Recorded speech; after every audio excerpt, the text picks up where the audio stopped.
Sekali lagi kalau saya lihat peran-peran Andi, Dani dan Peggy Peron ini kan peran-peran vital. Yang menusuk pakai samurai, yang memerkosa segala macam, ya kesannya supaya dibentuk itu sadis. Ya kan, sadis, kejam segala macam main actor-nya. Ya, jadi ini adalah ya pelaku utama kita bilang gitu, tapi by design. Karena dari keterangan yang lain kan cuma bawa bambu, mukul segala macam. Gitu. Ini yang kita lihat kok bisa 18.30 tanggal 31 Agustus udah ditentukan. Ya kan? Dia pangkat Aibtu. Bisa menangkap beberapa orang, 8 tadi, 3 yang masih DPO, kemudian melalui proses sampai ke Polda. Bayangin seorang Aibtu ke Polda itu berapa? Ibda, Ibtu, AKP, Kompol, AKBP, Kombes.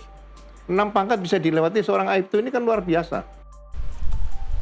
Tak hanya kepolisian, ternyata dalam penanganan kasus Vina Cirebon juga ikut dilibatkan Komnas HAM.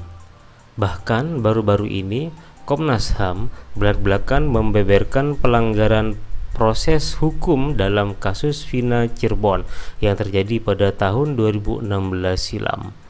3 pelanggaran proses hukum terhadap para terpidana kasus Vina Cirebon meliputi pelanggaran hak atas bantuan hukum, pelanggaran penyiksaan, dan ketiga, pelanggaran tindakan penangkapan sewenang-wenang. Di sisi lain, terungkapnya pelanggaran dalam penanganan kasus Vina Cirebon itu membuat Ibtu Rudiana terpojok kembali jadi sorotan.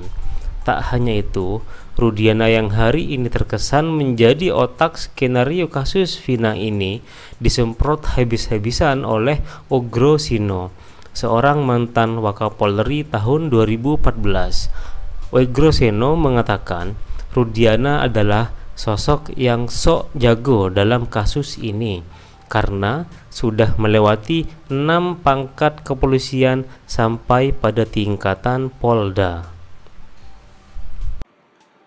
Kalau menurut ceritanya si Aibtu Rudiana ini kan dia melihat, mendengar, dan mengalami sendiri seperti itu. Padahal itu benar-benar adalah keterangan palsu. Ya kan? Nah, yang kedua, kalau dia merasa mengetahui, mengalami dan mendengar sendiri, ya kan, dia pangkat Aibtu. Bisa menangkap beberapa orang, 8 tadi, 3 yang masih DPO, kemudian melalui proses sampai ke Polda. Bayangin seorang Aibtu ke Polda itu berapa? Ibda, Ibtu, AKP, Kompol, AKBP, Kombes. 6 pangkat bisa dilewati seorang Aibtu, ini kan luar biasa. Tapi itu atas seizin Kasat Serse.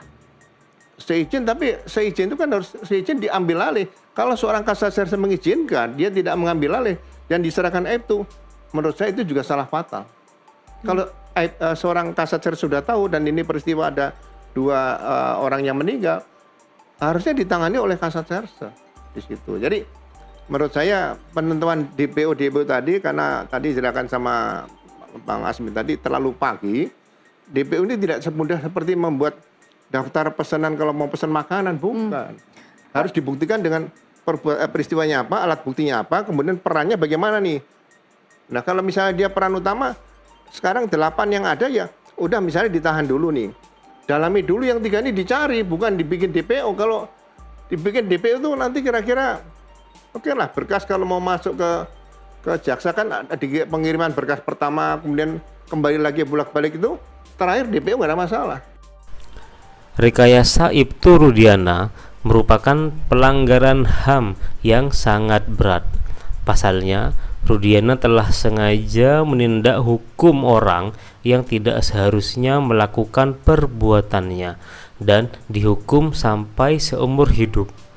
Ogro Seno dan Asmi menyampaikan Komnas HAM kurang dalam menangani kasus ini.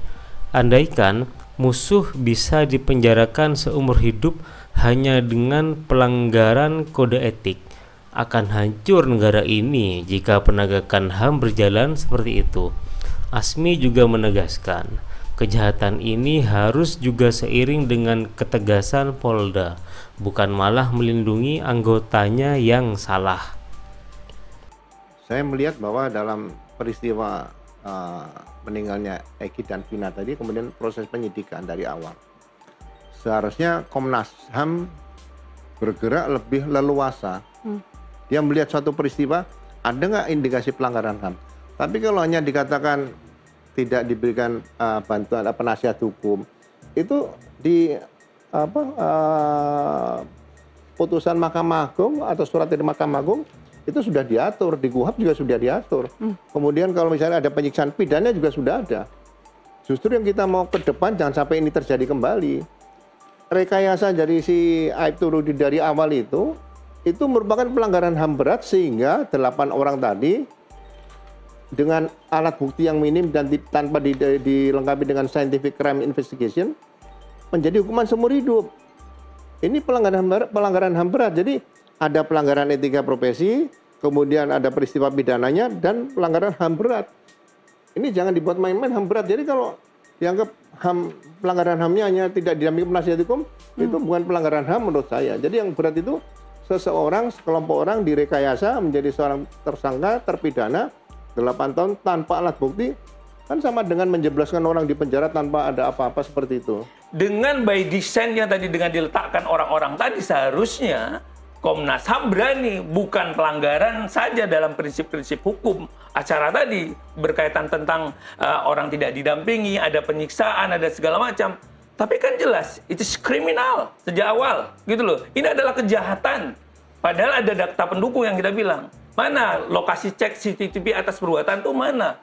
Ya seharusnya Polda nagih dong, gitu loh. Maka saya bilang ini perbuatan oknum, tapi kok tidak mau diakui. Seharusnya Polda, loh kalian keliru ini, buka nih. Jadi jangan dalam tanda petik terlindungi oleh institusi. Seharusnya Anda buat salah, ini loh yang kurang tepat, ini dibenahi. Kalau segala macam. sanksi, Saya kalau melihat ini ada peristiwa 8 orang, oke lah plus 3 DPO tadi ya, 11 katanya. 3 atau 4 kita nggak ngerti. Ya, 4 atau berapa ya? 4. Dan yang 8 seumur hidup kecuali sangka tatal gini ya. Nah, ini pelanggaran HAM beratnya terhadap memenjarakan orang, memproses orang sampai dihukum seumur hidup ini tanpa alat bukti. Ini kan pelanggaran HAM berat, itu dipisahkan, ya kan? Nah, yang kedua pidananya dilihat, memang ada korban, tapi siapa yang melakukan kita belum tahu. Itu nanti harusnya didalami lagi, ya kan? Tapi yang jelas ke-8 orang ini plus 3 tadi adalah bukan pelaku karena tidak ada alat bukti satupun yang menyatakan mereka pelaku pembunuhan. Pembunuhan saya belum terbukti ini. Nah, makanya saya bilang ini kalau keluarga 8 orang tadi menggugat ke internasional pelanggaran HAM yang dilakukan oleh oknum-oknum Polri tadi, kalau ini tidak disidangkan dalam peradilan HAM sendiri khusus, suatu saat ada pertanyaan dari internasional, itu ada pelanggaran kok dibiarkan hanya dikasih kode etik. Mana bisa pelanggaran pakai kode etik di situ? Itu yang kemungkinan sangat tidak masuk akal menurut saya di situ. Jadi ini untuk pelajaran ke depan bahwa kewenangan itu yang diberikan oleh undang-undang itu tidak bisa disalahgunakan hanya dipakai untuk sekedar memenjarakan orang-orang yang mungkin ada tujuan tertentu dari orang yang memenjarakan atau tujuan tertentu daripada orang lain yang pengen orang itu penjarakan. Ini yang perlu ditegakkan ke depan nanti. Ada masalah pelanggaran HAM, terus kejahatan pidananya dan kode etik ini harus dipisah-pisah.